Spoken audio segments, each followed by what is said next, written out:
നടൻ ദിലീപ് ശബരിമല ദർശനം നടത്തിയതിൻ്റെ വിവാദങ്ങളായിരുന്നു. അതിൻ്റെ തന്നെയാണ് ഇപ്പോൾ ദേവസ്വം ബോർഡിനെ ഹൈക്കോടതി എടുത്ത് കുടഞ്ഞെന്ന് പറയുന്നത്. നടൻ ദിലീപിൻ്റെ ശബരിമല ദർശനത്തിൽ ദേവസ്വം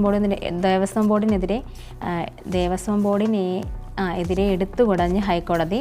ദിലീപിനായി മറ്റു ഭക്തരെ തടഞ്ഞത് വിമർശിച്ച് കോടതി എന്ത് പ്രത്യേക പരിഗണനയാണ് ഇത്തരം ആളുകൾക്കുള്ളതെന്നും വിഷയം ഗൗരവതരമാണെന്നും വ്യക്തമാക്കി. ഹരിവരാസനം പാടി നടയടയ്ക്കുന്ന നേരത്താണ് ദിലീപും സഹോദരനും ദിലീപിൻ്റെ മാനേജർ അപ്പുണ്ണിയും സന്നിധാനത്ത് ദർശനം നടത്തിയത്. ഇവർക്ക് ദർശനം നടത്താനായി മുൻനിരയിലുണ്ടായിരുന്ന ഭക്തരെ തടഞ്ഞിരുന്നു.